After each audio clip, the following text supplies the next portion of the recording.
Bribda Masias kini tersangka, akan jalani sidang etik di Polda Maluku. Bribda Masias Yahaya akhirnya berstatus tersangka pasca gelar perkara di Mapolres Kota Tual, Jumat, 20 Februari 2026. Bribka Masias awalnya terlapor dugaan kekerasan terhadap 2 orang anak di bawah umur hingga berujung kematian. Setelah status hukumnya naik tersangka, Bribda Masias langsung diterbangkan ke Kota Ambon, dan tiba Sabtu, 21 Februari 2002 pagi. Setelah tiba di Mapolda Maluku, Bribda Masias langsung menjalani pemeriksaan kode etik di Subdit Waprov Bitpropam Polda Maluku. Proses ini merupakan bagian dari komitmen Polri dalam penegakan disiplin dan etika anggota, jelas Kabid Humas Polda Maluku Kombes Pol Rosita Humasugi. Lanjutnya, Bribda Masias menjalani proses pemeriksaan kode etik profesi Polri.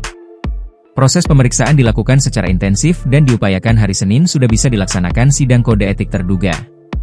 Kabid Humas juga mengimbau masyarakat untuk mempercayakan sepenuhnya proses hukum perkara ini kepada kepolisian serta tidak terpengaruh oleh informasi yang belum terverifikasi. Polda Maluku berkomitmen memproses tegas dalam proses penegakan hukum dan kode etik kasus ini secara akuntabel dan profesional. Setiap perkembangan penanganan perkara akan kami sampaikan secara terbuka dan transparan kepada publik, tegasnya. Sebelumnya, Kapolda Maluku, Irjen Pol Profesor Dadang Hartanto, menyampaikan permohonan maaf secara terbuka kepada keluarga korban atas insiden kekerasan yang berujung kematian seorang pelajar di Kota Tual. Permohonan maaf tersebut disampaikan sebagai bentuk tanggung jawab moral institusi atas peristiwa yang melibatkan oknum anggota BRIMOB. Kami turut berduka cita dan menyampaikan permohonan maaf kepada keluarga korban.